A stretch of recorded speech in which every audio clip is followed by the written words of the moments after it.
Hello everyone, today I get to share with you this tank build that we've been working on the last few weeks prior to Season 10. After the PTS and attempting the legendaries on the PTS, I felt I needed a very strong tank build, so we went about grinding it in Countdown. We've been streaming it the few weeks prior, and we got it completed just in time. We then tested it out as Season 10 went live a couple of days ago, and we used it on the new legendaries Tidal Basin and Manning National Zoo, and it was absolutely incredible. So many people are asking what the build was and wanted to look at it, and I said the video was coming this week, so here it is. You can see this clip on screen now. This is probably my best clutch I've ever done in the Division franchise. I'm not even overstating that. It was insane. It's 15 minutes pretty much of me being solo in a 4-person squad on the boss of Manning National Zoo legendary, and I clutch up and we get the W. I'm not going to show all this clip today, but I am going to upload this at the same time over on my second channel, more GCROCK. So if you do want to watch it kind of in full with a few edits, you can go over there after this video and go and check it out. It'll be linked down in the video description. But I will include some clips in this video of the build in action, and we're going to take you through the build piece by piece in case you also want to put this build together. I'll tell you now that the build is heavily based around protection from elites, explosive resistance, and self-healing, and you're pretty much invincible. On legendaries, your biggest threat is reds and purple bars. The elites pretty much do nothing to you. It is insane. So before we get into the clips, please do like and share the video to support it. Subscribe if you're new to the channel. I'd really appreciate it. And most importantly, if you need players to play with in Season 10 in the Division 2, we've got the best place for you. Join our community. Before you leave here, the link is at the top of the video description, so come and check it out. The medic's at the back. I'm gonna... I don't think these damage numbers are going to fit in the box again, Man, that medic's just picking every fucker up. I'm gonna have to go and deal with him.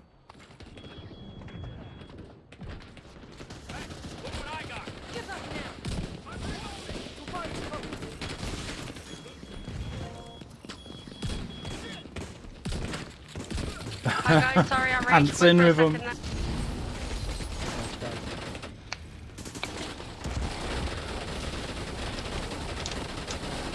This catharsis is unreal.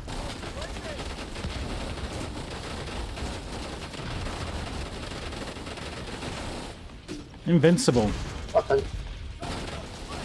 I had somebody here with me! What? We need to find a spot.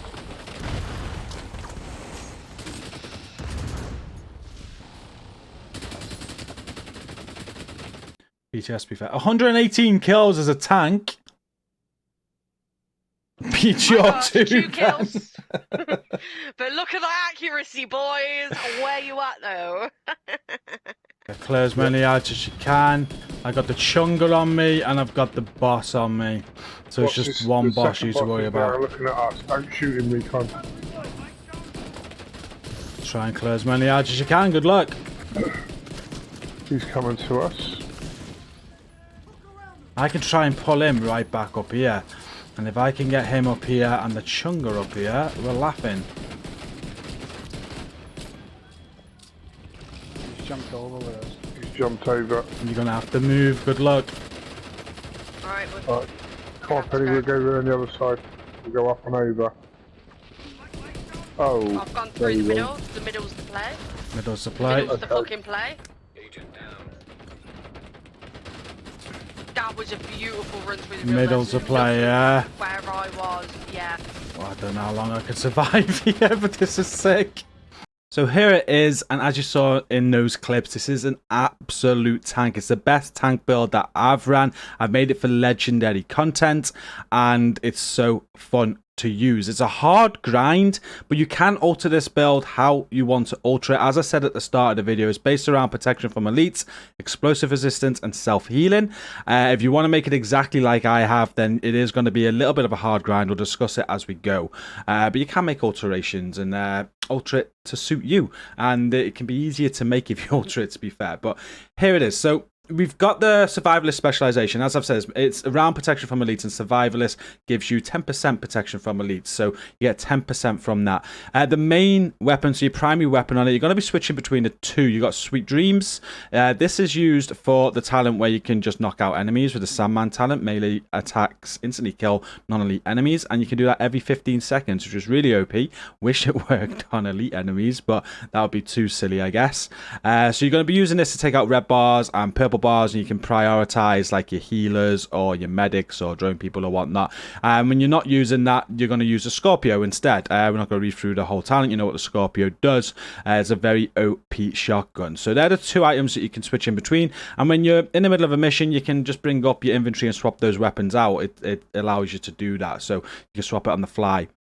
The secondary weapon and the sidearm really doesn't matter. Use whatever you want. I'm not using them on this build. Same with the grenade, so don't worry too much about them. I'm guessing you could change that grenade to a flame grenade with a survivalist specialization to add some more crowd control to the build. But the build looks like this now. The Catharsis mask, when we put this build together first, I was debating dropping this, but after playing in stream a couple of days ago on the new legendaries, this was absolutely vital to the build and really buffed the self-healing properties. So with the Catharsis mask, as you probably know, the vicious cycle, when you take damage, it does build stacks to a cap of 30 and give you extra weapon damage, which we're not really using, I guess, but taking damage at max stacks triggers a purge, removing all the stacks and stays effects, and then dropping a healing cloud, which restores 5% of max armor for 10 seconds to all allies in the cloud. You're mainly using this for yourself, to be fair, and it's got armor on it, incoming repairs, armor regen, and I've thrown a 13% protection from elite mod on that. Now, I've been told the incoming repairs doesn't work towards the Catharsis mask, which is kind of silly because it's an attribute on it. So maybe the attribute on the Catharsis works, but you'll see as we go through the build now, I have more incoming repairs that doesn't work. But anyway, the heal's strong enough. It's really, really nice, and it mixes well with the armor regen we have on. So the armor regen, we are getting some of that from the Bellstone chest piece that we're using. You get 1% armor regen. I got the rolls of armor regen and explosive resistance with another 13% protection from elites mod, and I've gone with the talent Unbreakable. The idea of this build is to make yourself as invincible as you can, so Unbreakable is a perfect talent for that. When your armor is depleted, you repair 95% of your armor every 60 seconds. It's the only Bellstone piece that we use, and then we use 2 R and K pieces. So with R and K, you get another 20% incoming repairs, and this is what people are telling me doesn't work towards the Catharsis heal. But that's fine, because with 2 pieces, we're getting the explosive resistance, which really helps the build. So with the backpack here, we've got armor regen, explosive resistance, and another protection from elites mod at 13% there. This is the hardest piece to grind for. The talent I got is Adrenaline Rush, so whenever I'm within 10 meters of an enemy, I'm gaining 20% bonus armor for 5 seconds, and it stacks up to 3 times on a cooldown of 5 seconds. That's very vital for the build. But farming this piece, you've got to get armor regen, explosive resistance, Adrenaline Rush already on the piece, so you can roll armor onto it. So very, very tough farm.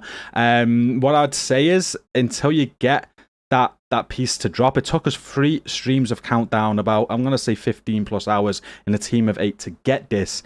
It was so hard to get. You just drop the armor regen, you know, just get explosive resistance and adrenaline rush, roll on armor, and just wait until one drops with armor regen as well, because that's probably the least important part of the build, I'd say. The R&K gloves is the second piece of R&K there, with armor, explosive resistance, and armor regen. And then we use 2 improvised pieces. Now look how bad those rolls are. They need a lot of optimization, which I'll do eventually. We've got armor, explosive resistance, armor regen with protection from elites mod, and armor, explosive resistance, armor regen with a protection from elites mod.